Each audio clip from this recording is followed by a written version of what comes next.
Olá, eu sou a Chan, eu sou a atriz que contracena com Isaac Arie, meu ex-marido Marco Aurélio, que agora está no futebol. E conforme a gente disse, hoje, a quarta-feira, é a sequência do tema da segunda-feira, no caso de hoje, mansplaining.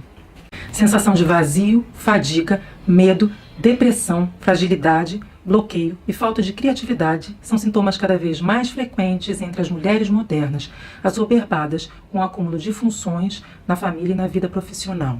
Esse problema, no entanto, não é recente, acredita a psicóloga junguiana Clarissa Pinkola. Ele veio junto com o desenvolvimento de uma cultura que transformou a mulher numa espécie de animal doméstico.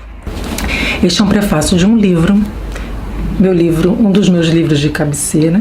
Eu recomendo porque ela conta, através de fábulas muito interessantes, a história da mulher e faz uma associação entre as mulheres e os lobos.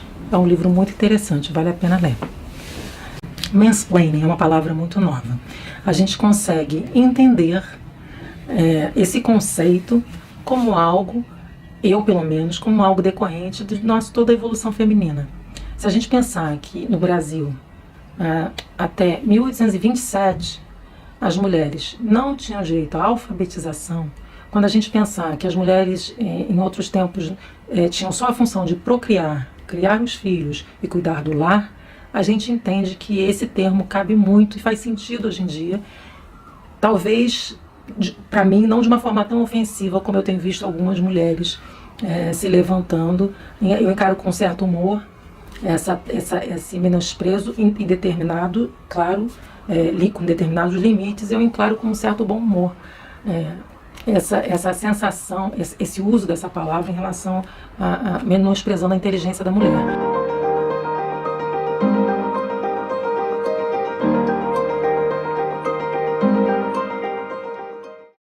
Acho que tem a ver com esse fator histórico forte da posição da mulher e do homem durante os séculos. Acho que tem a ver com o fato de nós, mulheres, sermos inconstantes ou loucas, como outros preferem. Eu particularmente adoro a palavra louca, porque eu acho que ela é de uma liberdade total. Então, eu acho que tudo isso contempla as fêmeas com um certo menosprezo pelos machos. E eu acho que faz sentido. Eu convidei um amigo meu para escrever um texto sobre mansplaining. Um amigo que eu particularmente tenho uma grande admiração, acho uma cabeça fantástica, acho que sabe escrever como ninguém.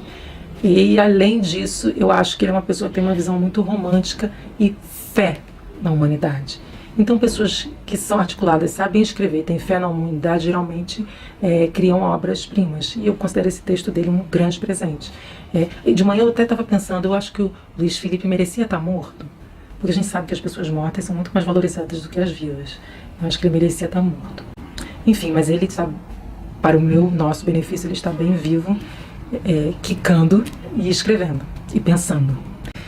Então, o Luiz Felipe da Cunha, ele é professor da FAO, Faculdade de Arquitetura e Urbanismo, da UFRJ, no Rio de Janeiro. Então, eu vou ler um pouco do texto que ele escreveu sobre mansplaining.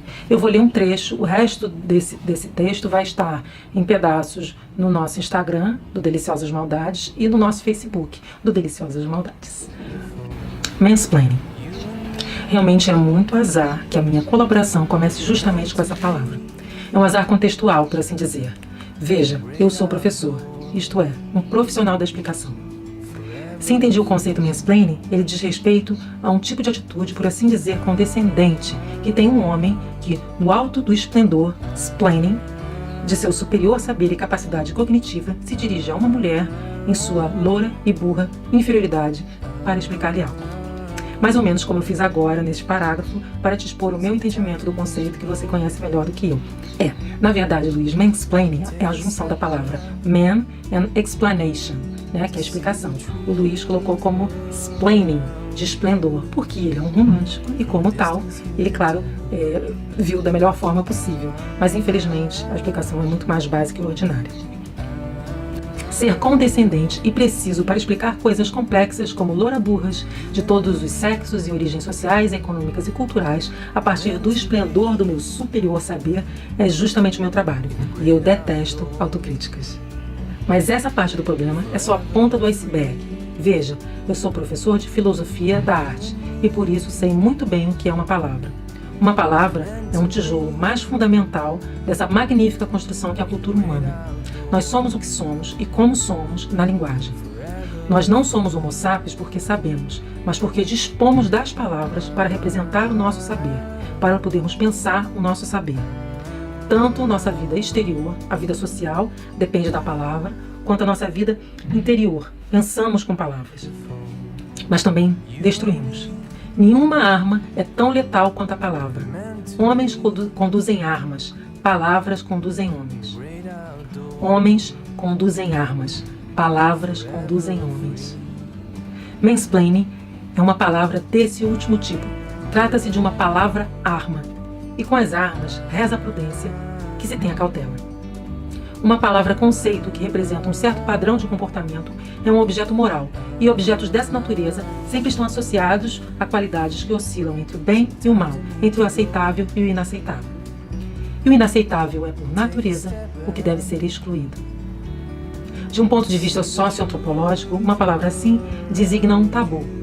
De hora em diante, aquele que for flagrado em mansplaining penetra o universo mais arquétipo do tabu, que equivaleria, pelo menos a nível categorial, ao universo onde também se encontra o incesto, por exemplo. De uma ou de outra maneira, as mais civilizadas, as mais primitivas, todas as sociedades excluem o infrator do tabu. Quem melhor descreve é o Lévi-Strauss em Tristes Trópicos, tristes mesmo. Uma das maneiras de lidar com o infrator, entre outras, é o linchamento. Linchamento. Este pode oscilar entre o moral e o físico, dependendo do nível de desenvolvimento intelectual de uma cultura. De um certo modo, quanto mais desenvolvida, mais cruel. Eu diria, de qualquer modo, que se aprende muito sobre uma cultura pelo modo como ela lida com os infratores dos tabus. Mas o problema de meu azar não está ainda completamente esclarecido. Eu não sou professor de uma escola qualquer. Eu sou professor de uma escola de arte. Isso faz um recorte muito específico, singular e até mesmo bizarro da sociedade. Todo pensamento marginal ou nasce no meio da arte ou flerta com ele. E todo o corpo social dessa escola é de algum modo e de alguma medida marginal. Todas as identidades e grupos identitários têm as suas palavras identitárias e as suas palavras-arma. Não se esqueça que vanguarda é um termo militar que o movimento moderno adotou para expressar sua atitude de combate ao academicismo. A vanguarda é composta pelos que vão à frente, destruindo o padrão, para que o novo possa ocupar o seu lugar. Explodiu recentemente uma crise da qual me envolvi indiretamente. Crise esta que vem tendo repercussões bastante dramáticas e que emergiu justamente pelo uso bastante violento da palavra mansplaining em um meme. Enfim, ele descreve o acontecimento desse evento, que culminou com a demissão do professor, e que respingou no Luiz, porque saiu em defesa desse professor na rede e tal. É um texto muito bacana, dramático, como ele mesmo disse. Num determinado trecho do texto, Luiz Felipe diz o seguinte: parece que oscilamos sempre entre a civilização e a barbárie, tanto ao longo da história quanto através do tecido social. Nem aceitar, nem linchar. Educar me parece ser a saída. Impedir o desenvolvimento da educação é por isso e sempre a principal preocupação do autoritário. Num meio educado, ele não viceja e perde poder.